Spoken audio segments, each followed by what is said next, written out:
मासाची पहिल्या अंग तिथी ते आपण पाहिलं की ज्या वेळेला चंद्र रवीच्या पुढे 12 अंश जातो त्यावेळेला एक तिथी पूर्ण होते. अशा एका पक्षामध्ये म्हणजे एका पंधरवड्यामध्ये 15 तिथी असतात. त्याचे 2 पक्ष असतात. एका मासामध्ये 2 पक्ष असतात, एक शुक्ल पक्ष आणि कृष्ण पक्ष. तर प्रत्येक पक्षामध्ये 15 तिथी येतात. त्याच्यामध्ये त्यांची जी नावं आहेत ती प्रतिपदा, द्वितीया, तृतीया अशी जी नावं आहेत ती चतुर्दशी पर्यंत सेम आहे दोन्ही पक्षामध्ये. आणि फक्त पौर्णिमा 15वी जी तिथी आहे त्याचं नाव शुक्ल पक्षामध्ये आपण पौर्णिमा म्हणतो त्याला आणि कृष्ण पक्षामध्ये त्याला अमावस्या म्हणतो. एवढाच फरक आहे. बाकी तिथींची नावं सगळे सारखीच आहेत. आता आपण जर बघितलं की रवी आणि चंद्र यांच्या गतीवरती तिथी अवलंबून आहे. त्याच्यामुळे गती कमी जास्त होत असते ग्रहांची आणि त्याच्यामुळे तिथी समाप्तीची वेळ ही एकच असू शकत नाही. केव्हाही कमी जास्त होते. पण जी तिथी सूर्योदयाला असते त्याला आपण त्या दिवसाची तिथी असं म्हणतो. सूर्योदयाला जी तिथी असते ती आपण त्या दिवसाची तिथी असं आपण त्याला म्हणतो. मग अशा वेळेला कमी जास्त गती झाल्यामुळे असा पण प्रसंग येतो की गती जर कमी असेल दोघांची तर 12 अंश पूर्ण करायला खूप वेळ जातो. त्याच्यामुळे एखादी तिथी दोन्ही सूर्योदयाला पण असू शकते. दोन्ही सूर्योदयाला पण तीच तिथी येऊ शकते. तर अशा वेळेला त्या तिथीची वृद्धी झाली असं आपण म्हणतो. ही वृद्धी तिथीची वृद्धी झाली असं म्हणतो. हे जसं गतीवर अवलंबून आहे तसं दोघांची जलद गती असेल तर अशी पण वेळ येते की एखादी तिथी 2 सूर्योदयाच्या मध्येच संपते, दुसरा सूर्योदय याच्या अगोदरच संपते आणि म्हणजे एका सूर्योदयाच्या नंतर सुरू होते आणि दुसरा सूर्योदय व्हायच्या अगोदरच संपते. इतका छोटा कालावधी तिचा असतो. तर अशा वेळेला त्या तिथीचा क्षय झाला असतो. म्हणजे तिथीची वृद्धी आणि तिथीचा क्षय. तर ते पंचांगामध्ये आपण बघणार आहोत कसं होतं तिथीचा वृद्धी आणि क्षय. नंतर ती पंचांगामध्ये आपल्याला जी वेळ दिलेली असते की तिथीचे 12 अंश किंवा 24 अंश केव्हा पूर्ण होईल म्हणजे तिथी केव्हा पूर्ण होईल तिथी समाप्तीचे वेळ आपल्याला तिथे दिलेली असते. तिथी समाप्ती आणि जिथे एक तिथी समाप्त होते तिथेच दुसरी तिथी सुरू होते एवढं आपल्याला समजायचं. नंतर तिथीच्या मध्ये काही उपवास तिथी आहे. उपवासाच्या तिथी आहे तिथीच्या मध्ये. त्याच्यामध्ये चतुर्थी महत्त्वाची आहे. दोन्ही पक्षामधली जी चतुर्थी आहे ती उपवास तिथी आहे. म्हणजे गणपतीचे जे उपासक असतात त्यांना आपण गणपती असं म्हणतो. तर ते ह्या चतुर्थीचा उपवास करतात. दोन्ही चतुर्थी. शुक्ल पक्षातली जी चतुर्थी असते त्याला विनायकाची चतुर्थी आणि कृष्ण पक्षाची चतुर्थी आहे त्याला संकष्टी चतुर्थी असं. आणि ही कृष्ण पक्षाची चतुर्थी जर मंगळवारी आली त्याला अंगारकी असते. हे तुम्हाला माहीत असेल कॉमन. बरं, चतुर्थीचा जो उपवास जो आहे तो चंद्रोदय झाल्यानंतर सोडत असतो. चतुर्थीचा उपवास चंद्रोदय झाल्यानंतर सोडत असतो. त्याच्यामुळे ज्या चंद्रोदयाला चतुर्थी असेल त्या दिवशीचा तो उपवास करतो. उदाहरणार्थ आज चतुर्थी आहे पण आज तसं बघायला गेलं तर तृतीया आहे. आज चतुर्थी नाही आहे पण चंद्रोदय आता उद्याची चतुर्थी लागेल म्हणजे त्याला चंद्रोदय मिळणार नाही. उद्याचा चंद्रोदय मिळणार नाही. म्हणून आता चंद्रोदय तुम्ही बघितलं असेल तर 21:47 चंद्रोदय आहे आजचा. 9:47 मिनिटाचा चंद्रोदय आजचा. तर आज पंचांगात आपण नंतर बघणार होतो कसं ती तृतीयाला आलेली आहे. तर तृतीया जसं सुद्धा तृतीया काय ते सकाळी 10 ते 12 वाजेपर्यंत आहे. नंतर चतुर्थी सुरू होते आणि ती उद्या दुपारी संपते. म्हणजे उद्याचा जर उपवास झाला उद्या सूर्योदयाला चतुर्थी आहे म्हणजे उद्याची तिथी आपण चतुर्थी पकडणार. परंतु चतुर्थीचा उपवास हा चंद्रोदयी सोडायचा असतो. त्यामुळे उद्याचा चंद्रोदय चतुर्थीला मिळणार म्हणून तो आज संकष्टीचा उपवास आपण धरलेला आहे आणि त्याचं एक्सप्लेनेशन किंवा त्याचं स्पष्टीकरणावरचं हे सगळं पंचांगात दिलेलं असतं. तर असा अशी पण प्रसंग येतो की चतुर्थी तृतीयाला काय दाखवली आहे. अशा बऱ्याचशा गोष्टी आहेत त्या आपण जसं आपल्याला येतील तशा आपण बघणार आहोत. आता विनायकी चतुर्थी आणि संकष्टी चतुर्थी त्याच्यामध्ये फक्त संकष्टी चतुर्थीचा चंद्रोदय दिलेला असतो. विनायकी चतुर्थीचा चंद्रोदय दिलेला नसतो पंचांगामध्ये. का दिलेला नसतो? उपवास तर असतो, पण विनायकाचा उपवास चंद्रोदयाला पडत नसतो. म्हणजे तो संध्याकाळी सोडतात त्यांच्या ह्याच्याप्रमाणे. कारण आता विनायकाला काम त्याच्यामध्ये टेक्निकल काय आहे बघा. रवी आणि चंद्रामध्ये 12 अंशाचं अंतर पडलं की एक तिथी पूर्ण होते असं म्हणतात. ज्यावेळेला अमावास्या असते त्यावेळेला रवी आणि चंद्र एकाच वेळेला असते, एकाच ठिकाणी असते. रवी आणि चंद्र एकाच ठिकाणी असते. ज्यावेळेला 12 अंश यांच्यात अंतर पडतं त्यावेळेला प्रतिपदा पूर्ण होते. प्रतिपदा नंतर 24 अंश पूर्ण होतील त्यावेळेला द्वितीया होते. आता अमावास्या संपल्यानंतर शुक्ल पक्ष सुरू होतो. शुक्ल पक्ष सुरू होतो. तर शुक्ल पक्ष रवी आणि चंद्र अमावास्या एकत्र असतात. त्याच्यामुळे प्रतिपदेचा जो चंद्रोदय आहे तो अमावास्या संपल्यावर लगेच कुठेतरी होतो चंद्रोदय, आणि मग ते 12 अंश गेल्यानंतर प्रतिपदा होते. त्याच्यामुळे कधी कधी पंचांगामध्ये प्रतिपदेचा चंद्रोदय म्हणजे आपल्याला कळतच नाही, म्हणून नेहमी द्वितीयेचा चंद्र बघतात. द्वितीयेचा चंद्र बघतात म्हणून हिंदीमध्ये पण आपण पिक्चरमध्ये बघतो दूज का चांद, त्याला महत्त्व त्याच्याकरता आहे. दूज का चांद म्हणजे कधी कधी प्रतिपदेला चंद्राची कोर दिसत नाही, कारण की सूर्याच्या प्रकाशामध्ये लुप्त होऊन जाते, कारण तेवढ्या अंतर ती पुढे गेलेली नसते ना. म्हणून द्वितीयेचा जो चंद्र आहे तो द्वितीयेचा चंद्र फक्त आपल्याला दिसतो नाही, म्हणून त्याला द्वितीयेचा चंद्र आपण फक्त त्यावेळेला मोहरमचा वगैरे काय सण असतो त्या मुसलमानांचे जे म्हणत असतात ते द्वितीयेपासून सुरू होतात. म्हणजे दूज का चांद आपण जे म्हणतो ते त्याच्याकडे. चंद्रदर्शन चंद्रदर्शन बहुतेक त्या द्वितीयेलाच होतं चंद्रदर्शन. प्रतिपदेला होतं पण फार क्वचित वेळा होतं, फार क्वचित होतं. आता प्रतिपदेला चंद्रदर्शन सहसा होत नाही, म्हणून द्वितीयेचं चंद्र महत्त्वाचं आहे. म्हणून द्वितीयेच्या चंद्राला उगवलेली दिशा चंद्रकोणी द्वितीयेची दिसते, प्रतिपदेची दिसत नाही. म्हणजे चंद्र अस्तंगतच असतो, अस्तंगतच असतो जवळजवळ तिथे. आता तुम्हाला सांगण्याचा मुद्दा असा म्हणजे चंद्रोदयाचा मुद्दा आपल्याला आहे. चंद्र 12 अंश गेला की एक तिथी पूर्ण होते, 24 अंश गेला की 2 तिथी पूर्ण होते. आता ज्यावेळेला चंद्र 12 अंश जातो त्यावेळेला रवी सुद्धा साधारण 1 अंशापर्यंत पुढे जातो, ओके नाही.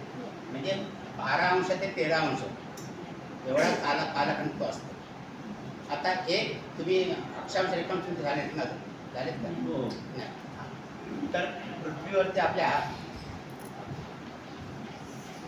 त्यावेळेला आपण रेखांश तुम्हाला म्हटलं त्याची उभ्या रेषा दक्षिण रेषा असतात, अशा 360 रेषा काढलेल्या आहेत दक्षिण 360. म्हणजे 180 पूर्व आणि 180 पश्चिम, 180 म्हणजे हे 360 रेखा पूर्ण करा, म्हणजे वर्तुळ पूर्ण करायला 360 अंशाचं आपल्याला 24 तास लागतात, ओके ना. म्हणजे एक दिवस आपला होता 24 तासाचा. एका दिवसामध्ये अशी पृथ्वी संपूर्ण फिरते स्वतःभोवती, म्हणजे 360 रेखांश ती पूर्ण करते. मग 360 रेखांशाला 24 तास, मग एका तासाला किती रेखांश पुढे जाईल? 360 भागिले 24, 24 एके 24 म्हणजे 12, 24 25 असे 15 रेखांश पुढे जाईल एका तासामध्ये. एवढं लक्ष झालं गणित तुमच्या? एका तासाला 15 रेखांश, 15 रेखांश पुढे जाईल. म्हणजे 60 मिनिटाला 15 रेखांश, म्हणजे 4 मिनिटाला 1 रेखांश, ओके ना. 60 मिनिटाला 15 रेखांश म्हणून 4 मिनिटाला 1 रेखांश पुढे जाईल. म्हणजे 4 मिनिटं झाले की 1 रेखांश गती पुढे जाते, 1 रेखांश 4 मिनिटाला, ओके ना. म्हणजे चंद्र जर 12 अंश पुढे गेलेला असेल, एक तिथी पूर्ण झाली, तर तो रवीपासून किती रेखांश जातात पुढे गेला असेल?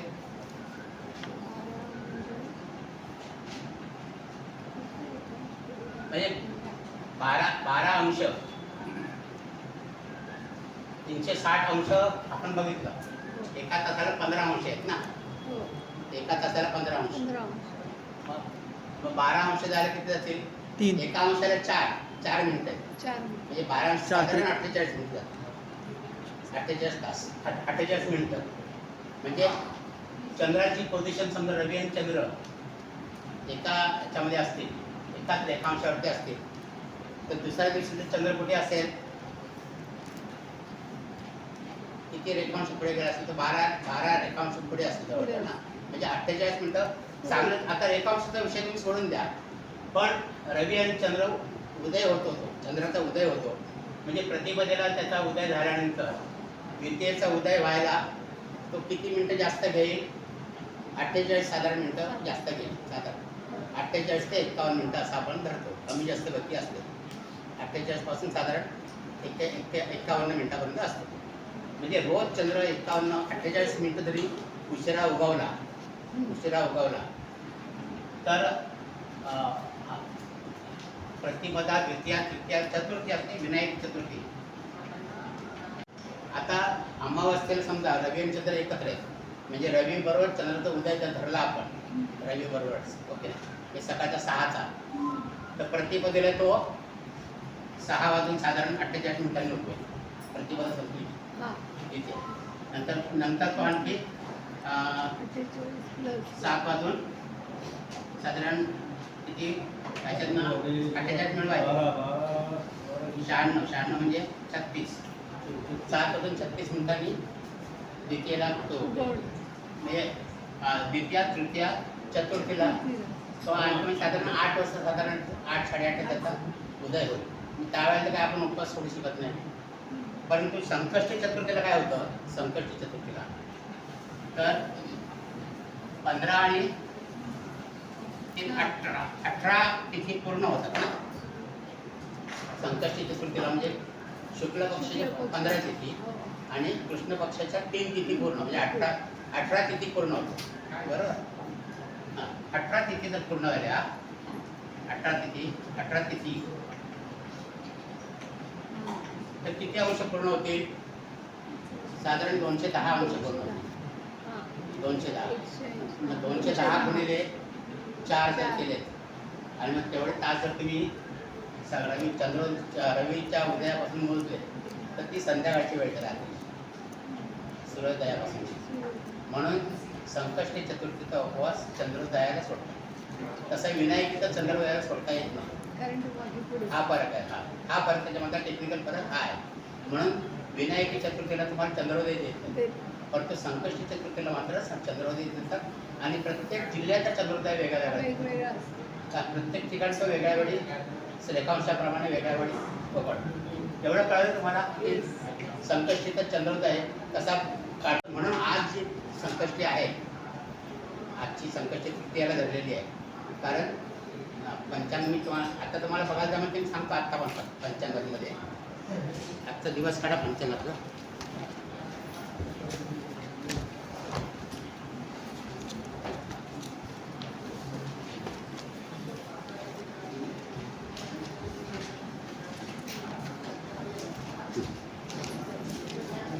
पान 30 वरती ना. पान नंबर 30 आहे बघा. मिळालं. डाव्या बाजूचं पान जे आहे 3 तृतीया आहे. 3 म्हणून तृतीया. हां, रविवार. हां, आणि हे जी तृतीया आहे ती 12 वाजेपर्यंत आहे. दुपारी 12 वाजता तृतीया संपणार आहे, तिथी समाप्ती. त्याच्यानंतर मग चतुर्थी लागणार आहे. आणि चतुर्थीच्या दिवशी, चतुर्थी केव्हा संपते बघा? 14 वाजून 11 मिनिटांनी चतुर्थी. दुसऱ्या दिवशी मिळालं सगळ्यांना? 6 तारखेला. हां, पान नंबर 30 वरती तृतीया मिळाली. तृतीया, हां, तृतीयाची समाप्तीची वेळ किती आहे बघा? 12 वाजताची. हां, आणि त्याच्यानंतर चतुर्थी सुरू होते. आणि ती चतुर्थीच्या दिवशी केव्हा संपते आहे? तर 14 वाजून 11 मिनिटांनी. आता चतुर्थी का म्हटलं आहे? कारण चौथी तिथी जी आहे त्याच्या सूर्योदयाला चतुर्थी आहे, म्हणून तिला चतुर्थी आपण म्हटलं. आणि ती आहे दुपारी 2 वाजून 11 मिनिटापर्यंत, म्हणजे उद्या दुपारी 2 वाजून 11 मिनिटापर्यंत. मग संकष्टीचा उपवास जर चतुर्थीचा उद्या धरला असता तर ती 2:11ला संकष्टी संपते, चतुर्थी संपते. मग पंचमी सुरू होते आणि चंद्रोदय तर रात्री होणार आहे. म्हणून तृतीयेला संकष्टी म्हणून तृतीयेला धरलं आहे बघा, संकष्टी चतुर्थी तृतीयेला. आणि मुंबईचा चंद्रोदय दिलेला आहे 21:47. 21:47 मुंबईचा. कळलं आता की कधी कधी संकष्टी चतुर्थी तृतीयेला पण येते. ती या कारणाकरता येते की चतुर्थी इथे दिलं ना चंद्रोदयाच्या वेळी नसते. 21:47. चंद्रोदयाच्या अगोदर जर चतुर्थी संपत असेल तर ती तृतीयेला धरतात.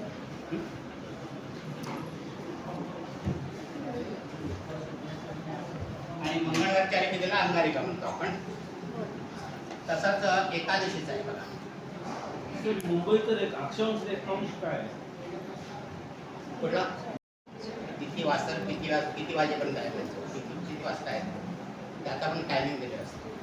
तर एकादशी जी आहे ती एकादशी जशी तिची वृद्धी होते. नाही थोडी नका देऊ पैसे,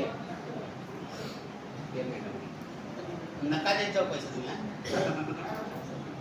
तुम लेना नहीं किसके पास नहीं तो हम तुमको चाय बंद करेंगे.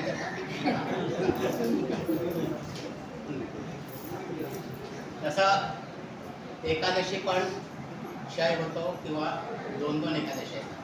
एकादशीचा क्षय झाला तर मग क्षय झाला तर दोन्ही दिवस एकादशी दाखवतात. दोन्ही दिवस एकादशी दाखवतात. म्हणजे वृद्धी झाली तर दोन्ही दिवसाला एकादशी घेतात. मग त्यातली जी पहिली एकादशी असते त्याला स्मार्त असं म्हणतात आणि दुसरी त्याला भागवत. दुसरी एकादशी येते त्याला भागवत असं म्हणतात. आता स्मार्त आणि भागवत जे एकादशीचा उपवास करतात त्यांनी आपापल्या त्याच्याप्रमाणे ठरवायचं की कुठल्या एकादशीचा उपवास करायचा.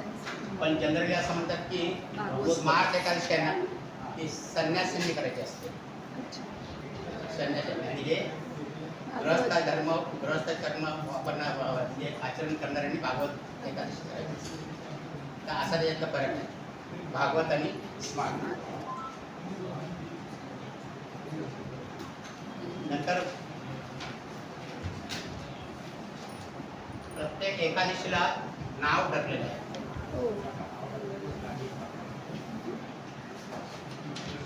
ते कळण्याकरता आपण अगोदर मराठी महिने लिहून घेऊ.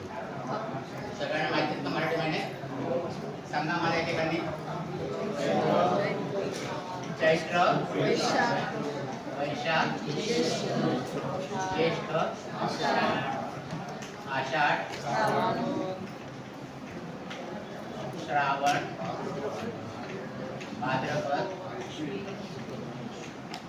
आश्विन, कार्तिक, मार्गशीर्ष, पौष, माघ आणि फाल्गुन.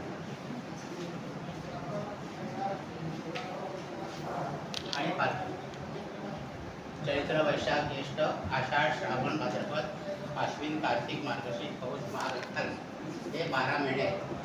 आता ज्या वेळेला आपण म्हणतो की ज्या चांद्रमासामध्ये मेष संक्रांत होते तो चैत्र महिना.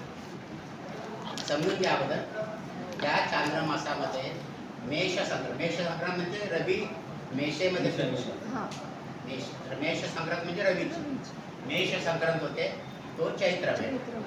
आता तुम्ही म्हणाल की चैत्र महिना अगोदर सुरू झाला आणि आता रवी जाणार 14 तारखेला मेषमध्ये, 14 एप्रिलला जाणार आहे मेषामध्ये. ओके नाही? मग असं कसं कळलं तर रवी ज्यावेळेला मीनेमध्ये होता, मीन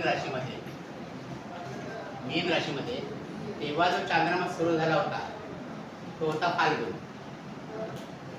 रवीच्या मीन संक्रांतीच्या वेळेला जो महिना होता तो फाल्गुन महिना होता आणि तो फाल्गुन महिना संपून नंतर फक्त चैत्र महिना सुरू झाला. पण रवी मीनेमध्येच होता, पण तो आता चैत्र महिन्यात संपायच्या अगोदर तो मेषेमध्ये जाणार आहे. म्हणजे ह्याला कॉरस्पॉन्डिंग महिना कोणता येणार आहे? मेष. मेष म्हणजे एप्रिल महिना येतो. राशी आपण धरूया.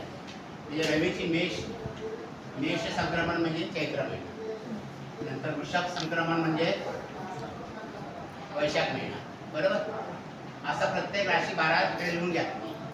वृषभ, नंतर मिथुन, नंतर कर्क, सिंह, कन्या, तूळ, वृश्चिक, नंतर धनु, धनु, मकर, कुंभ, आणि मीन. मीन. म्हणजे रवीची जे संक्रमण आहेत 12 राशी, त्याला कॉरस्पॉन्डिंग आपले मराठी महिन्याचे असे आहेत. तारखा पुढे मागे होतात त्याच्या, पण त्यावेळेला तो महिना असा पाहिजे असा.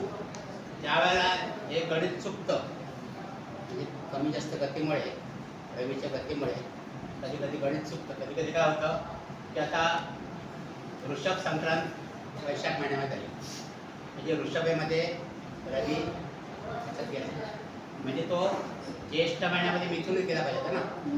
पण तो ज्येष्ठ महिना कंप्लीट संपेपर्यंत तो ज्या वेळेला मिथुनीत जात नाही आहे, अधिक महिना. त्याच्यामुळे हा ज्येष्ठ महिना हा अधिक महिना होता. ज्येष्ठ ज्यामध्ये रवीची संक्रांत होत नाही, ज्या महिन्यामध्ये रवीची संक्रांत होत नाही, तो अधिक महिना म्हणतात. तो अधिक महिना होता. आणि ज्याच्यामध्ये 2 संक्रांत होतात, म्हणजे कधी कधी काय होतं की एखाद्या महिन्यामध्ये रवी 2 वेळा राशी बदलतो, गती जास्त असते म्हणून. हा फरक फक्त एखाद दुसऱ्या दिवसाचा फरक पडतो, परंतु तो अख्खा महिना अधिक महिना म्हणून धरला जातो. अधिक महिना, अधिक महिन्याचं पण गणित आपल्याला आपण शिकायचं आहे, तर तो अधिक महिना. आता जाता तो पण बघायचा का अधिक महिना कसा येतो. तो ज्यावेळेला ज्येष्ठ महिना अधिक आहे त्यावेळेला, तर तो अधिक का झाला ते आपण बघूया.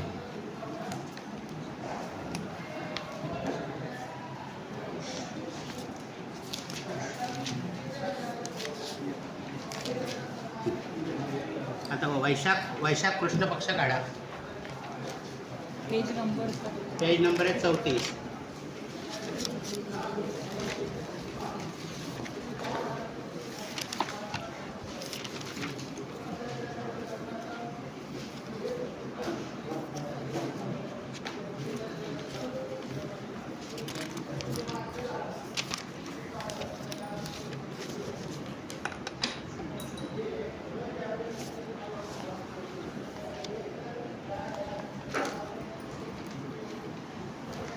इथे बघा रवी खाली जी चौकट दिली आहे तिथे राशी प्रवेश दिले बघा खाली. इथे रवी 15 तारखेला वृषभेमध्ये जातो सकाळी 6:31. इकडे आहे ना बघा 15 तारखेला पण दिलं आहे बघा. रवी वृषभ 6:21 मिळालं. हां, म्हणजे आता या 15 तारखेला त्यावेळेला वैशाख कृष्ण पक्ष होता, बरोबर. त्याच्यानंतर ज्येष्ठ महिना लागायला पाहिजे. मग ज्येष्ठ महिन्यामध्ये रवीचा प्रवेश झाला पाहिजे होता, पण तो वृषभेमधनं मिथुनीत केव्हा जातोय बघा.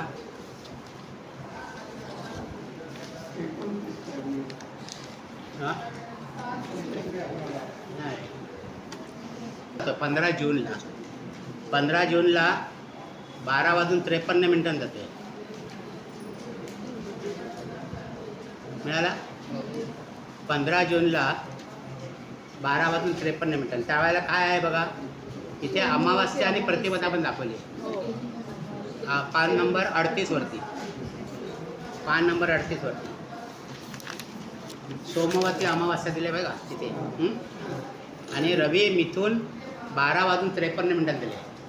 मिथुन 12 आणि अमावास्या केव्हा संपली आहे बघा, सकाळी 8:24 मिळाली. अमावास्या तिथेच अमावास्याच्या बाजूला बघा 30च्या खाली, 30च्या बाजूला सोमवार नाही मिळालं तुम्हाला. हा इथे म्हणजे पान नंबर 38 आहे ना, ते 38 आहे ना पान नंबर. तिथे अमावास्या मिळाली. हो. अमावास्येच्या खाली एक आकडा आहे प्रतिपदेचा. हो. म्हणजे अमावास्या जी आहे ती सकाळी 8 वाजून 24 मिनिटांनी संपलेली आहे. 8 वाजून 24 मिनिटांनी. आणि प्रतिपदा संपली आहे रात्री 28 वाजून 31 मिनिटांनी. म्हणजे नाही प्रतिपदा मिळालं. क्षय झाले. क्षय झाले. आता आपल्याला मुद्दा असा आहे की रवीचा मिथुन राशीमध्ये प्रवेश केव्हा झाला आहे, तर तो झाला आहे 12 वाजून 53 मिनिटांनी. म्हणजे जी अमावास्या होती ज्येष्ठ महिन्याची ती पार करून प्रतिपदेला त्याचा जन्म झाला हे झालेला आहे, म्हणजे प्रवेश झालेला आहे मिथुन राशीमध्ये. म्हणजे कंप्लीट जो ज्येष्ठ महिना होता त्याच्यामध्ये त्याचा राशी प्रवेश झाला नाही, संक्रमण झालं नाही. म्हणून तो ज्येष्ठ महिना होता तो अधिक ज्येष्ठ महिना होऊन धरला आहे. तो अधिक ज्येष्ठ महिना धरला आहे. आणि त्याच्या पुढचा जो नीज ज्येष्ठ समजा, अधिक ज्येष्ठ आणि नीज ज्येष्ठ, अधिक ज्येष्ठ आणि नीज ज्येष्ठ असं. त्या महिन्यामध्ये रवीची संक्रांत होत नाही, तो अधिक महिना, अधिक आणि अधिक ज्येष्ठ तो आला. आणि जो नैवेद्य आहे तो नीज.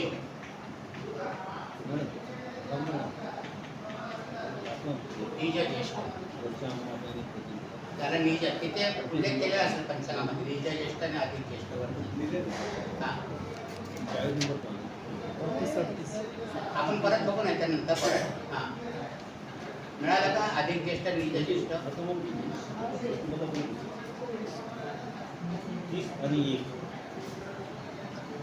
तुम्हाला काय काय आढळतं तुम्हाला प्रतिपदा सापडत नव्हतं. प्रतिपदा खाली क्षय झाला. 30 आणि 1 लिहिलंय ना. क्षय झाला, त्याचा क्षय झाला प्रतिपदेचा. कधी कुठलाच सूर्योदय बघत नाही. तर अधिक ज्येष्ठ आणि नीज ज्येष्ठ. आता थोडंसं इथे आपलं विषयांतर होईल, पण आता अधिक महिन्याचा अर्थ आपण अधिक महिन्याची माहिती घेऊया. ते 354 दिवसाचं असतं. म्हणजे ज्या आपण चैत्र वैशाख ज्येष्ठ आषाढ म्हणतो 364 दिवसाचं असतं. म्हणजे जवळजवळ किती दिवसाचा फरक पडतो एका वर्षामध्ये. 11 दिवसाचा फरक पडतो. 11 दिवसाचा फरक पडतो. हो की नाही? म्हणजे प्रत्येक वर्षी 11 दिवसाचा फरक पडतो. आता हे 11 दिवसाचा फरक वाढत जातो प्रत्येक वर्षी. म्हणून दर 3 व 4 वर्षाने एक अधिक मास येतो आणि हा फरक सारखा होतो. 354 दिवस चांद्र वर्षाचे आणि 365 दिवस सौर वर्षाचे. त्यामुळे तो 11 दिवसाचा फरक पडतो. तो दरवर्षी 11 दिवसांनी वाढत जातो. आणि मग तो 3 ते 4 वर्षामध्ये तो एक्झॅक्टली तेव्हा होतो 30 दिवस तर 32 महिने आणि 16 दिवस. 32 महिने 16 दिवसांनी हा फरक 1 महिन्याचा होतो. म्हणजे एक चांद्रमास एवढा होतो. म्हणून तो महिना आपण अधिक धरतो आणि हा फरक आपण सारखा करतो. हा असं करताना सुद्धा जसं आपण लीप इयर करतो फेब्रुवारीचे 29 दिवस, पण त्याच्यामध्ये पण थोडासा उरतो. म्हणून जे सेंचुरी शतकाचं जे वर्ष असतं ते आपण लीप इयर धरत नाही. ज्या वर्षाला 4ने भाग जातो दर 4 वर्षांनी ते आपण लीप इयर धरतो. पण शतक जे असतं शतकात म्हणजे 2000 आता 2100 असं त्याला जरी 4ने भाग घ्यायचा तरी ते आपण लीप इयर धरत नाही. कारण हा जो लीप इयर धरण्यापासून परत थोडासा जो फरक पडतो तो जर लीप इयर न धरण्याने परत भरत काढला जातो. हे गणित आहे सगळं. तर ते हे लक्षात ठेवा. तर साधारण 32 महिने 16 दिवसाच्या पिरियड नंतर अधिक महिना येतो. अधिक आता हे अधिक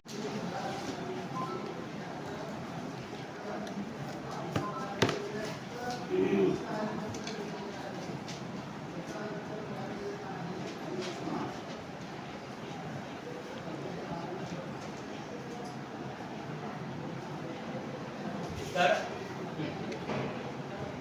फाल्गुन पासून हा एक फाल्गुन ते आश्विन पर्यंत म्हणजे हे जे महिने आहेत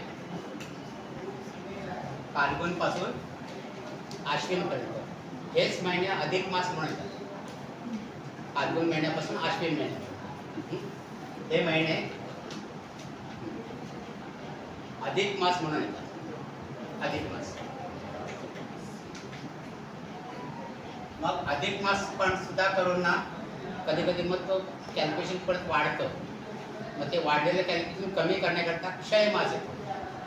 त्यावेळेला रवीचं संक्रमण 2 वेळा होतं एका राशीमध्ये. एका महिन्यात 2 वेळा संक्रमण होतं. तो क्षय मास म्हणतात. तसे तिथीचा क्षय होतो तसा महिन्यांचा पण क्षय होतो. मग ते क्षय मास म्हणून फक्त हेच महिने होऊ शकतात. 1, 2, 3 कार्तिक, मार्गशीर्ष आणि पौष हे क्षय मास म्हणून येऊ शकतात. एक क्षय मास म्हणून. आणि माघ महिना जो आहे तो कधीही अधिक मास किंवा क्षय मास होत नाही. माघ महिना कधीही अधिक मास किंवा क्षय मास होऊ शकत नाही. आता याच्या मागचं कारण काय आहे सांगा तुम्ही मला. कोणाला कळतं याच्या मागचं कारण? रवीची गती जी आहे, रवीची गती ती इथे बघा, कार्तिक, मार्गशीर्ष, पौष म्हणजे वृश्चिक, धनु आणि मकर, त्यावेळेला रवी दक्षिण गोलार्धात असतो.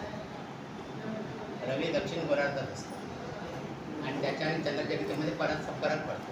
म्हणून बघा तुम्ही तूळ, वृश्चिक, धनु याच्यामध्ये रवीचं जे संक्रमण आहे ते 18 तारीख 19 तारीख असं 17-18 तारखेला होतं. 17 किंवा 18 तारखेला असं 14 तारखेला होतं.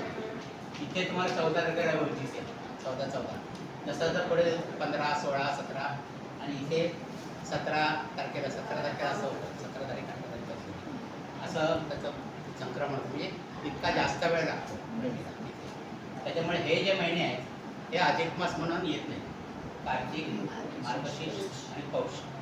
तर आता अधिक मास आल्यानंतर त्याचा जो हे करायचा असतो, पिरियड कॅल्क्युलेशन करायचा असतो, ते करण्याकरता आपण क्षय मास म्हणून त्याला धरतो. क्षय मास येतो.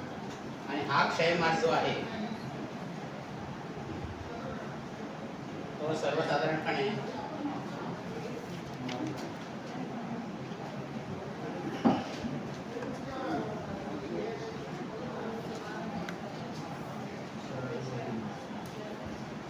साधारण 19 वर्ष, 119 वर्ष किंवा 114 वर्ष किंवा 119 वर्ष इतक्या वर्षांनी येते.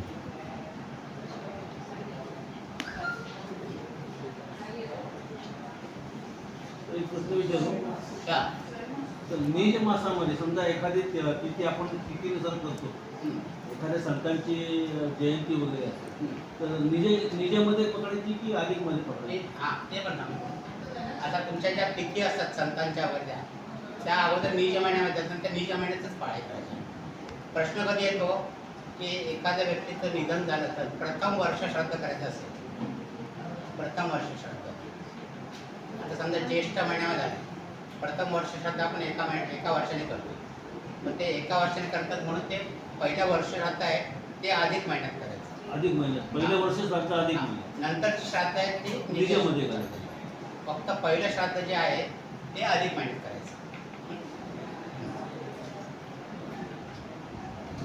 आता हे अधिक मास आहे ना, त्याला मलमास असं आपण म्हणतात. मलमास, काय काय ठिकाणी धोंड्याचा मास, धोंड्याचा महिना, हो ना, असं पण म्हणतात. आणि मग अशी कथा आहे की मग हा अधिक महिना देवाकडे गेला आणि सांगितलं की बाबा मला अशा नावाने आग मारतात, मला बरं वाटत नाही. देवाने सांगितलं की पुरुषोत्तम मास म्हणून म्हटलं आहे. पुरुषोत्तम मास म्हणून त्याला पुरुषोत्तम मास असा पण म्हणतात. अधिक महिन्याची नाव आहे पुरुषोत्तम मास. आता हे अधिक मास पण केव्हा येतात? आता या वेळेला ज्येष्ठ महिना आहे ना, मग आता ज्येष्ठ महिना परत पुढच्या वेळेला परत ज्येष्ठ महिना येणार नाही.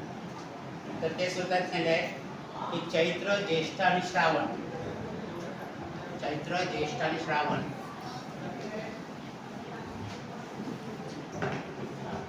हे अधिक मास दर 12 वर्षांनी येतात.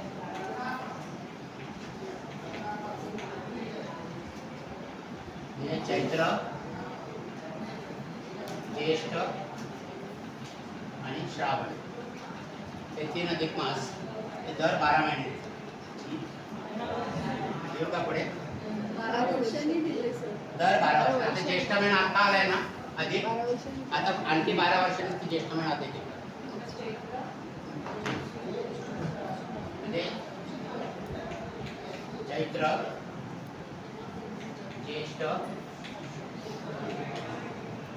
आणि श्रावण हे 12 वर्षाने येऊ शकतात अधिक मास दर 12 वर्षाने.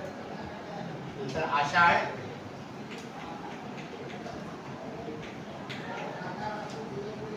महिना 18 वर्षांनी येऊ शकतो. आषाढ महिना. भाद्रपद 24 वर्षांनी.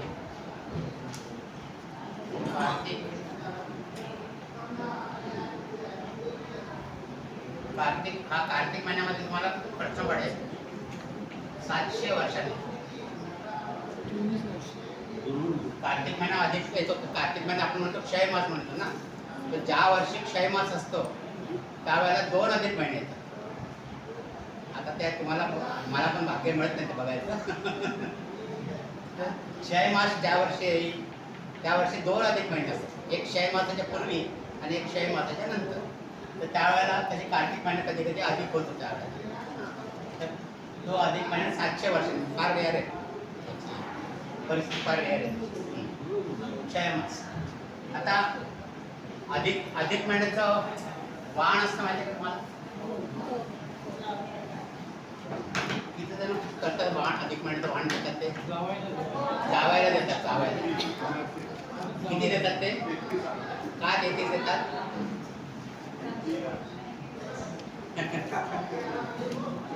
डझनाच्या हिशोबात का देत नाही? 33च का देतात? मग आपण म्हटलं ना साधारण 33 महिन्याने अधिक मास देतात. 33 महिन्याने अधिक मास. अधिक मास. जावायलाच का देतात? मुलीला हॅपी ठेवलं पाहिजे. हा? आपल्याला हा? नाही ऐकलं काय? जावईमध्ये दशमग्रह म्हणतात. हो. दशमग्रह म्हणतात जावायला. म्हणजे अधिकच. मग ते जो अधिक असतो महिना त्यावेळेला ते जावायला शांत करत.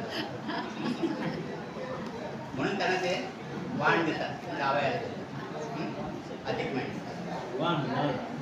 वाण नाही. वाण म्हणजे अनारसे देतात. अनारसे देतात. अनारसे हा? अनारसे देतात. हा काहीतरी गोड पदार्थ देतात. पण 33 देतात. ते 33 हा? सांगितलं ना आता. जावई म्हणजे दशमग्रह असतात. दशमग्रह म्हणतात त्याला. जावयाला मान ठेवतात. जावई रागावला की सगळं झालं. फुकट गेलं ना सगळं. जावई जर रागावला तिकडे येऊन की त्याची मनधरणी करावी लागते ना जावयांची. पहिला जावयाचा हे करतात. दिवाळसण करतात. पहिला जावयाचा मान ठेवतात ना. तसा हा अधिक महिना येतो ना.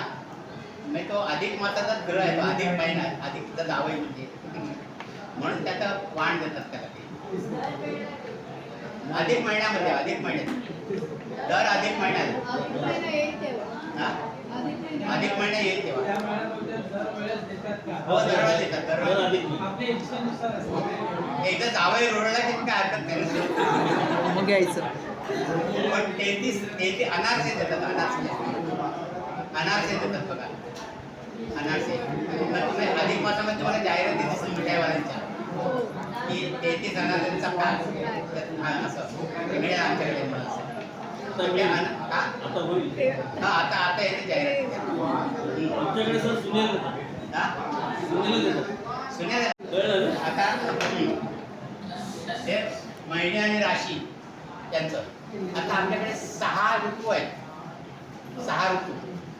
कुठले कुठले 6 ऋतू आहेत? वसंत, पहिला ग्रीष्म, कोणता? शरद, हेमंत, शिशिर. तर प्रत्येक 2 महिन्याला एक ऋतू दिलेला आहे. आता हा चैत्र आणि वैशाख या दोघांना मिळून कोणता ऋतू आहे? वसंत. नंतर ज्येष्ठ आणि आषाढ ग्रीष्म. नंतर सिंह आणि कन्या वर्षा. म्हणजे बघा महिने श्रावण आणि भाद्रपद. हा ज्येष्ठ आणि आषाढ मध्ये जास्त उष्णता असते ना. उन्हाळा जास्त असतो. म्हणून ग्रीष्म वर्षा. नंतर आश्विन आणि कार्तिक कुठला? शरद. शरद. नंतर इथे हेमंत आणि इथे शिशिर.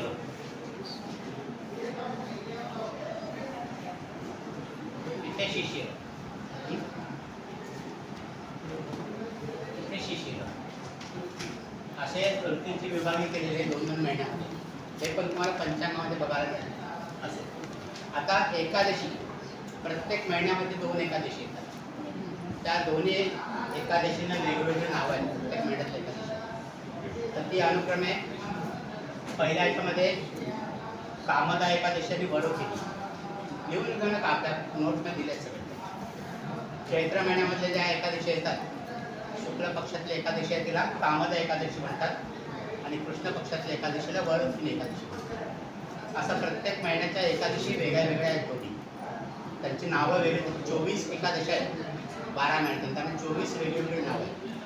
आता यावर्षी ज्येष्ठ महिना अधिक आला, मग त्या एकादशीला कोणतं नाव देणार? तर अधिक महिन्यातल्या ज्या एकादशी येतात त्याला कमला एकादशी म्हणतात. अधिक महिन्याच्या एकादशी आहेत ना, दोन्ही हो, एकादशी. हो. त्यांना कमला एकादशी सांगितलं. त्यांना कमला एकादशी सांगितलं. नंतर एकादशी झाल्यानंतर उपवासाची तिथी म्हणून त्रयोदशी येते. त्रयोदशीला पण काही शंकराची उपासना करणारे त्रयोदशीला पण उपवास करतात. त्याला प्रदोष असं म्हणतात. प्रदोष असं नाव आहे. म्हणजे शुक्ल पक्षातली एकादशी त्रयोदशी आणि कृष्ण पक्षातली त्रयोदशी, त्याला प्रदोष असं म्हणतात. आणि हा प्रदोषाचा उपवास आहे तो सुद्धा ठराविक वेळेनंतर सोडत असतो. सूर्यास्तानंतर 6 घटीनंतर. 6 घटी. 1 घटी म्हणजे 24 मिनिटं. 1 घटी म्हणजे 24 मिनिटं. 24 + 44 म्हणजे 2 तास आणि 24 मिनिटं. सूर्यास्तानंतर 2 तास 24 मिनिटांनी हा उपवास सोडत असतो. प्रदोषाचं व्रत असतं. जास्त करून दक्षिणेकडे जास्त पाळला जातो त्याचा प्रदोषाचा उपवास. सर घटी म्हणजे किती? 1 घटी म्हणजे 24 मिनिटं. 24. 1 घटी म्हणजे 24 मिनिटं. ते पण शिकवतील मॅडम तुम्हाला. 2.5 घटी म्हणजे 1 तास आणि 60 घटी म्हणजे आपले 24 तास. तर हा जो प्रदोषाचा उपवास आहे तो 6 सूर्यास्तानंतरच्या 6 घटीनंतर सोडत असतो. हे शंकराची उपासना जे करतात, शिव उपासना, त्यांच्या साऊथला जास्त पाळतात. आणि हा प्रदोष सोमवारी आला तर त्याला सोम प्रदोष असतो. सोम प्रदोष असं उल्लेख करतात बघा. सोम प्रदोष. मंगळवारी आला तर भौम प्रदोष असतो. शनिवारी आला तर शनी प्रदोष अशी नाव आहेत.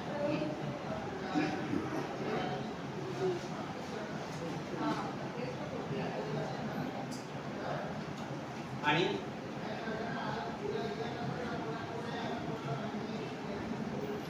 नंतर चतुर्दशी जी आहे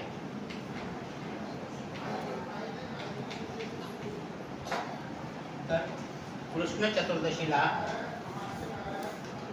शिवरात्रीचा उपवास करतात. कृष्ण चतुर्दशी पण ते सगळ्यात लोक सगळे चतुर्दशी करत नाही उपवास. मग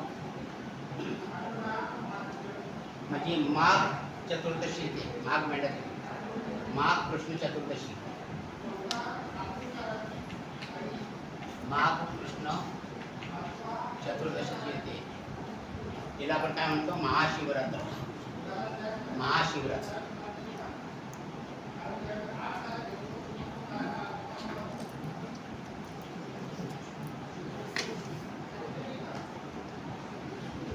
महाशिवरात्र.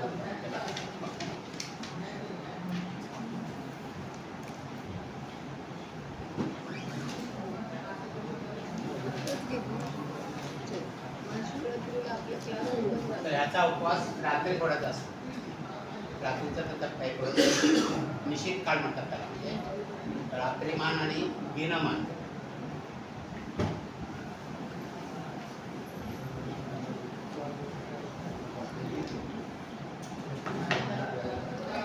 दिनमान म्हणजे कसं सूर्योदयापासून सूर्यास्तापर्यंत जो काळ आहे तो मोजून त्याचे 15 भाग केले की तो येतो मुहूर्त येतो ते आपल्या पंचांगात दिलेले आहेत.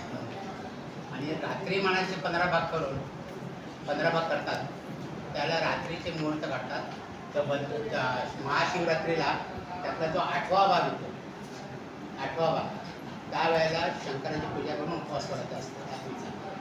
रात्री मानातला 8वा भाग म्हणजे रात्री मानाचे 15 भाग केले त्यातला 8वा भाग त्याला निश्चित काळ असतो. निश्चित त्याचा पण उल्लेख पंचांगामध्ये असतो. निश्चित काळ केव्हा येतो महाशिवरात्रीचा उपवास असतो त्यावेळेला निश्चित काळ केव्हा असतो त्याच्यानंतर तो शिवरात्रीचा उपवास आपल्याला सोडायचा असतो. तर ह्या ज्या हे कळलं जातात प्रत्येक महिन्यात ऋतू नंतर एकादशी आणि अधिक महिन्यातली एकादशी आहे तिला कमला एकादशी. बाकीचं प्रत्येक तिथचं महत्त्व वगैरे त्याच्यात दिलेलं आहे तुम्हाला वाचून घ्या. पंचांगामध्ये त्याचा उल्लेख असतो पण पंचांग बघताना बघतो. महत्त्वाचा भाग त्याच्यानंतरचा आहे ग्रहणांचा. ग्रहण तर पंचांगामध्ये सुरुवातीला का शेवटी या वर्षीची ग्रहणं कोणती कोणती आहेत त्याचा उल्लेख असतो तो आपण बघणार. तर ग्रहणं किती प्रकारचे आहेत? एक चंद्रग्रहण आणि सूर्यग्रहण. सूर्यग्रहण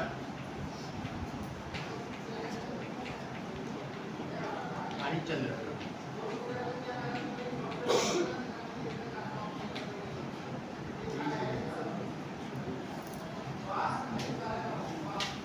आता ग्रहण कसं लागतं तर आपला सूर्य पृथ्वी आणि चंद्र हे आपापल्या कक्षेमध्ये फिरत असतात.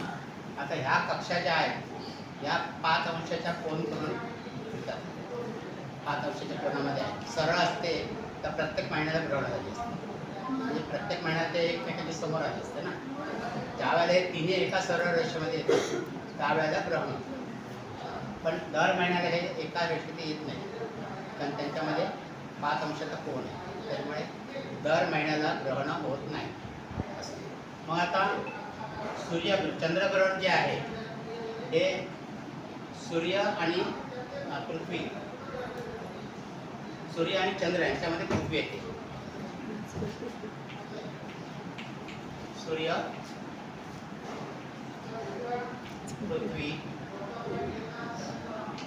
आणि चंद्र असं एका ओळीमध्ये येतात ते. त्यावेळेला चंद्र दिसेन असं होतं. पृथ्वीवरच्या काही लोकांना चंद्र दिसत नाही काही लोकांना दिसतो. काही लोकांना दिसत नाही काही लोकांना दिसतो कारण पृथ्वी गोल आहे. तर ज्या भागात चंद्र दिसत नाही त्या भागात चंद्रग्रहण असतं. म्हणून चंद्रग्रहण हे संपूर्ण पृथ्वीवर होत नाही काही भागातच होतं. ज्या भागातून ते चंद्रग्रहण दिसतं म्हणजे दिसत नाही चंद्र दिसत नाही त्या भागात चंद्र म्हणतो. कोणते कोणते भाग आहेत ते पंचांगात दिलेले असतात. हे भारतातनं दिसणारे आहेत नाही हे मुख्य असतं कारण आपण ग्रहणांचे वेध वगैरे पाळतो ती सत्या पाळायला त्याच्यामुळे ते ग्रहण भारतातनं दिसणार आहे की नाही याचा उल्लेख त्याच्यामध्ये असतो. म्हणजे सूर्य पृथ्वी आणि चंद्र अशी ज्यावेळेला परिस्थिती येते त्यावेळेला पृथ्वीचा अर्धा जो भाग असतो इकडचा सूर्याकडचा त्यांना चंद्र दिसत ओके. ती फिरताना मग तसं मग हळूहळू म्हणून काय काय ठिकाणी वेळा बदलतात चंद्रग्रहणाच्या. चंद्रग्रहणाचा काळ असतो त्याच्या वेळा बदलतात. मग त्याच्या वेगवेगळ्या गेले असतात की आपल्या देशामध्ये काय कोणत्या वेळेला चंद्रग्रहण दिसेल किती वाजेपर्यंत असेल त्याचा वेध कधी लागेल मोक्ष कधी होईल स्पर्श कधी होईल असे शब्द तुम्ही दिसणार त्याच्यामध्ये. तर ते चंद्रग्रहण आहे. आणि हे चंद्रग्रहण आहे हे दरवेळेला पौर्णिमेला होतं. चंद्रग्रहण ग्रहण मुळात अमावास्या आणि पौर्णिमेला होतं. मधल्या कुठल्या तिथीला ग्रहण होत नाही.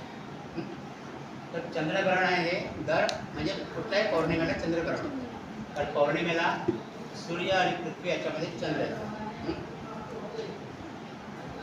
आणि अमावास्येला सूर्य चंद्र आणि पृथ्वी अशी परिस्थिती असते.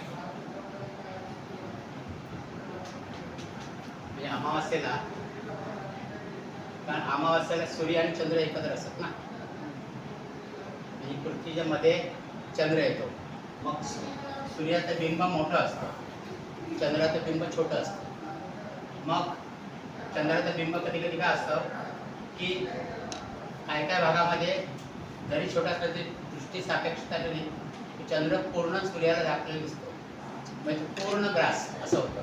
काय काय ठिकाणी थोडासाच भाग ग्रासलेला दिसतो, मग त्याला अर्ध ग्रास असं म्हणतात.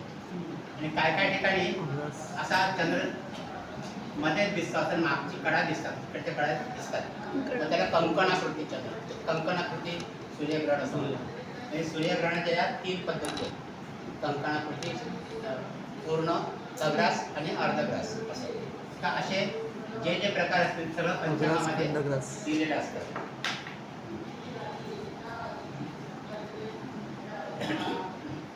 आणि ग्रहण लागण्याच्या वेळेला अनुक्रमाने स्पर्श वेळ,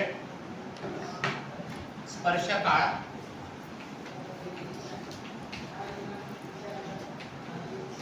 नंतर मध्य काळ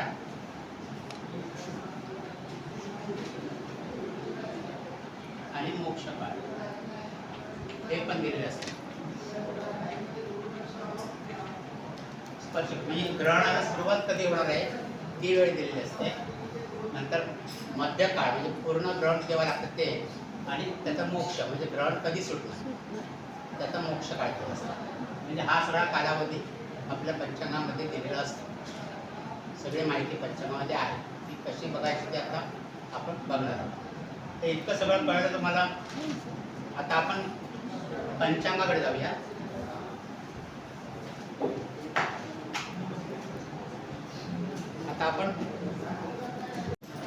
आता 38 नंबरच्या पानावरती इथे वरती लिहिलंय बघा, अधिक मास व श्राद्ध माहिती, पान 25 वर, 25 नंबरच्या पानावरती. कारण हा अधिक महिना आहे. अधिक महिना, ज्येष्ठ महिना अधिक आहे त्याची माहिती, आणि अधिक महिन्याची माहिती, आणि श्राद्ध माहिती म्हणजे अधिक महिन्यातली जी श्राद्ध वगैरे असतात त्याची माहिती पान नंबर 25 वर दिलेली आहे. म्हणजे या पंचांगाच्या पान नंबर 25 वर तुम्हाला ती माहिती मिळेल. बघायची का माहिती ती? 25 नंबरचं पान काढा.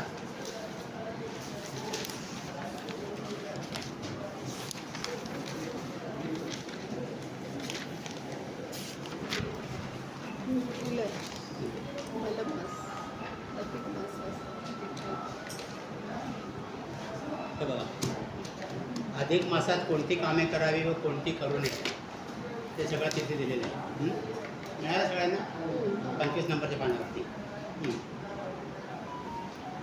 नंतर अधिक मास असता श्राद्ध केव्हा करावे, तुम्ही विचारलं ना प्रश्न, तो उकटे तो प्रश्न, त्याचं उत्तर त्यांनी इथे दिलेलं आहे. ज्या महिन्यात निधन झालं असेल तोच महिना अधिक मास येतो, तेव्हा प्रथम वर्ष श्राद्ध त्या अधिक महिन्यात करावे. म्हणजे समजा गेल्या वर्षी ज्येष्ठ महिन्यामध्ये निधन झालेलं आहे, तर यावर्षी ज्येष्ठ महिना अधिक आहे, मग पहिलं प्रथम श्राद्ध अधिक महिन्यात करायचे. म्हणजे शके 1947 म्हणजे गेलं संवत्सर ज्येष्ठ महिन्यात मृत्यू झाला असेल तर त्याचे प्रथम वर्ष श्राद्ध 1948च्या अधिक ज्येष्ठ महिन्यात त्याच तिथीला करायचं. झालं क्लिअर? आणि बघा पुढे, दरवर्षीचे ज्येष्ठ महिन्यातले प्रति सांवत्सरिक श्राद्ध यावर्षी निज ज्येष्ठ महिन्यात करावे. म्हणजे जे दरवर्षी आपण ज्येष्ठ महिन्यात करतो श्राद्ध, ती निज ज्येष्ठ महिन्यात करायची. फक्त प्रथम वर्ष श्राद्ध असेल तर ते अधिक महिन्यात करायचं.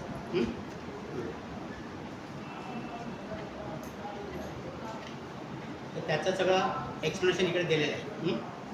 आता परत आपण 38 नंबरच्या पानावर जाऊया.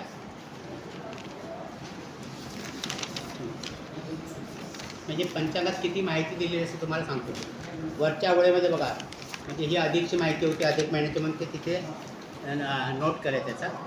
नंतर तर सुरुवातीला बघा खाली शके 1948 म्हणजे या संवत्सराचं जे आहे 1948चं ते प्रत्येक पानावर तुम्हाला मिळेल.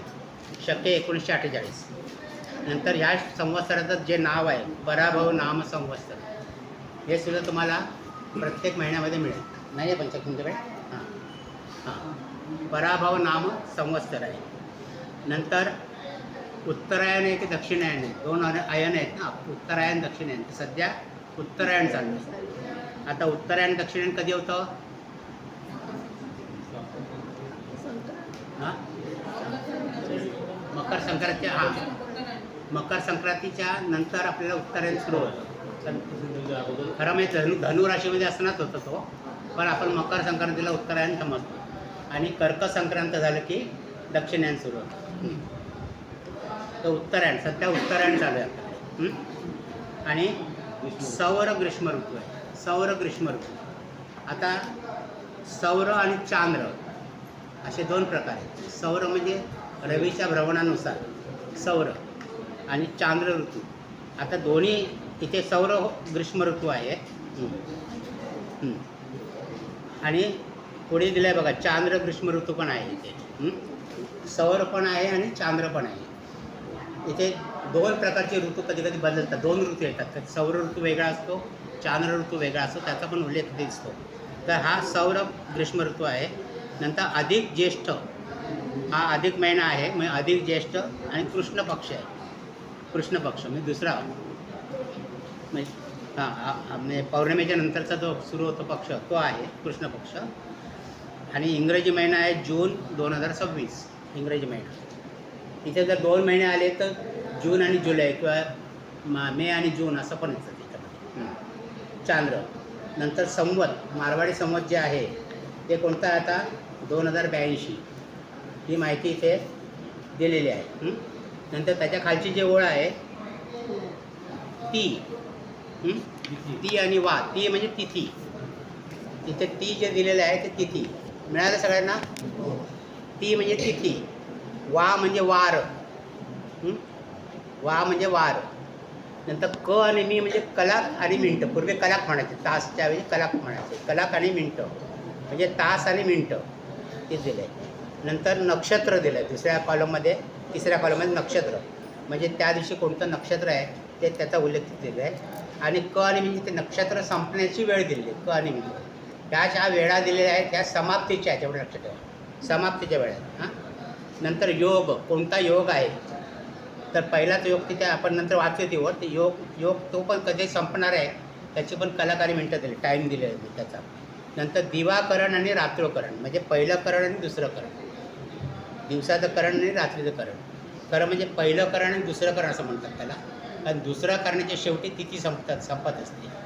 दुसऱ्या करण्याची जी समाप्ती असते तीच तिथी समाप्तीची वेळ असते, एकच वेळ असते. रात्रोकरण. नंतर जे छोटे छोटे कॉलम आहेत ना, दी दिलं आहे बघा. मिळालं सगळ्यांना? नाही कळलं तर मला सांगा. दी म्हणजे दिनमान. हां, दी म्हणजे दिनमान. नंतर उ म्हणजे रवी उदय म्हणजे सूर्योदय कधी आहे ते. नंतर म्हणजे रवी अस्त म्हणजे सूर्यास्त कधी होणार ते दिलेलं आहे. नंतर चंद्र राशी प्रवेश, चंद्र कोणत्या राशीमध्ये आहे आणि त्याचा प्रवेश कधी होतो ते दिलेलं आहे. नंतर ई म्हणजे इंग्रजी तारीख. ई म्हणजे इंग्रजी तारीख. आणि चंद्र राशी प्रवेशाला कधी होतो तो तर टायमिंग आहे की समाप्तीचा टायमिंग? राशी प्रवेश आहे, प्रवेशाचं टायमिंग किती, प्रवेशाचं राशी प्रवेश.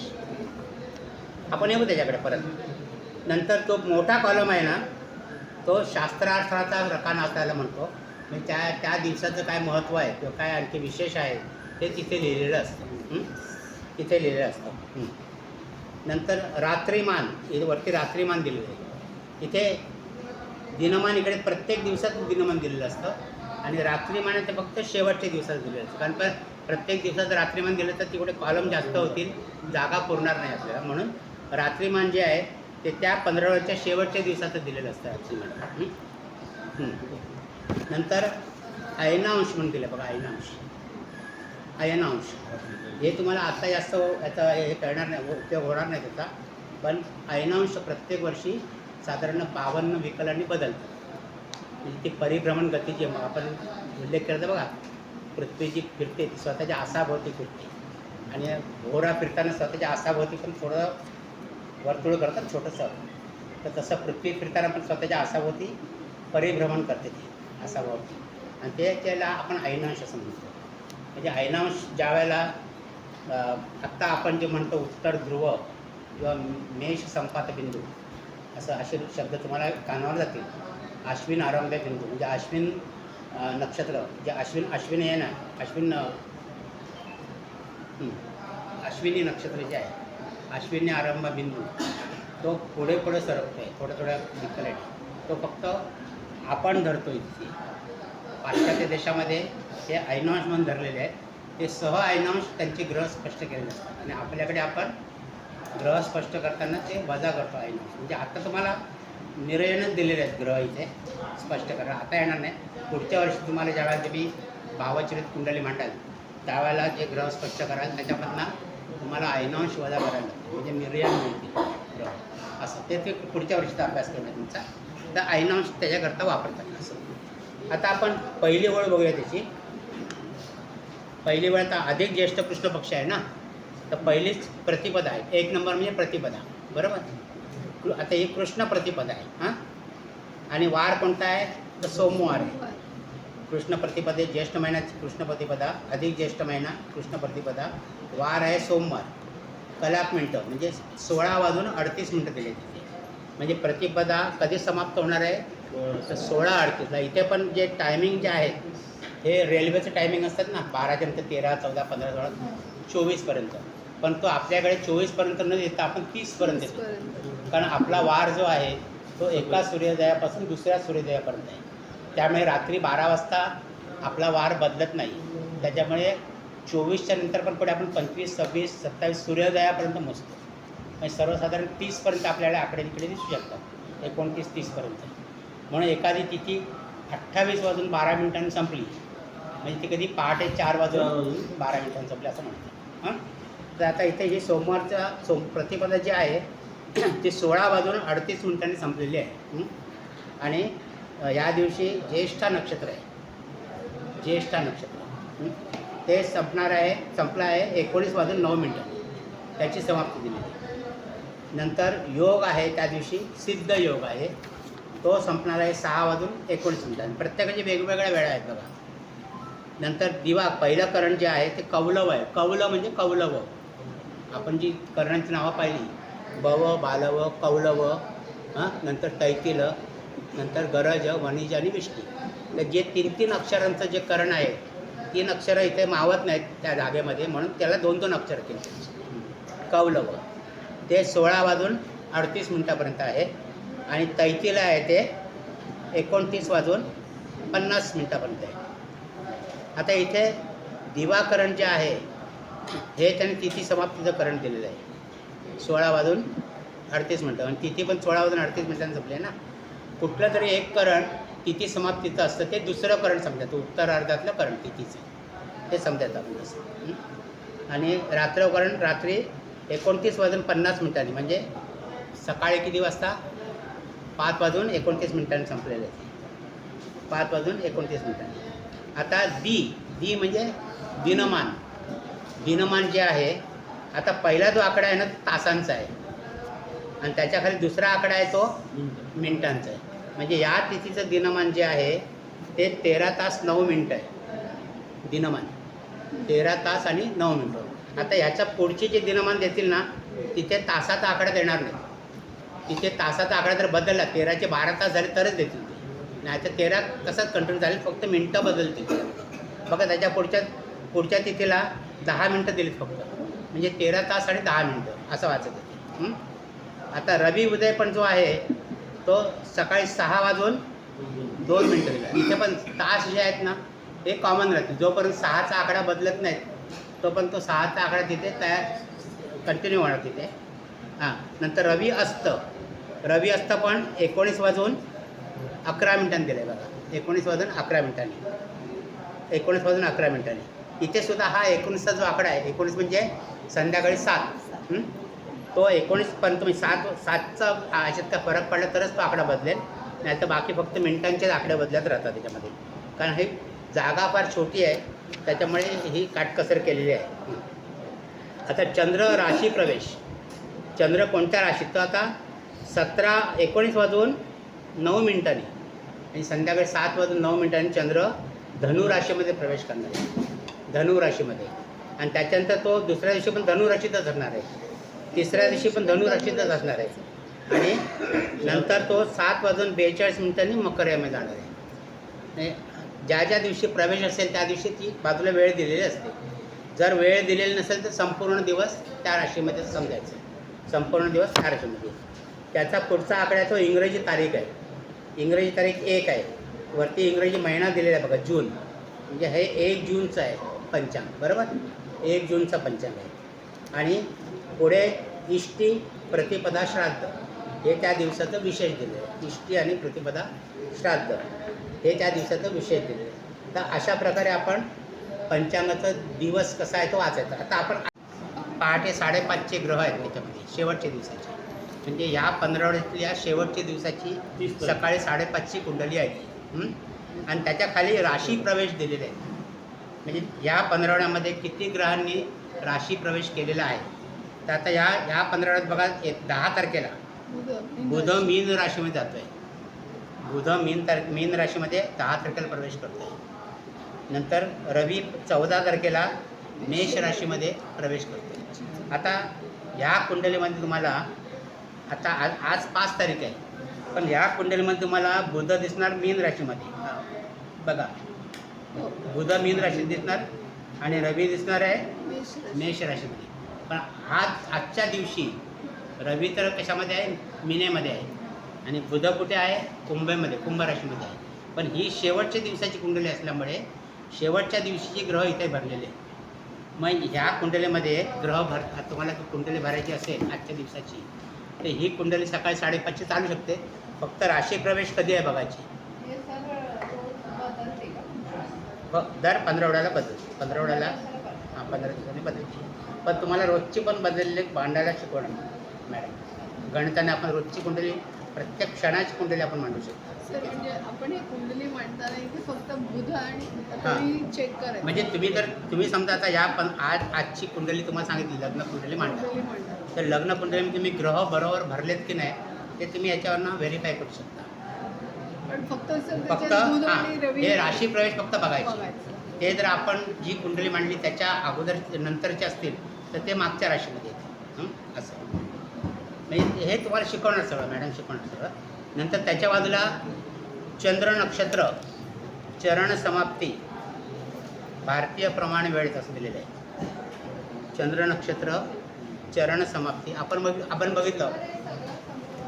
हां कोणतं जिने विशेष ना, प्रत्येक दिवसाचा विशेष दिलेलं आहे. आता आजची 5 तारीख आहे ना,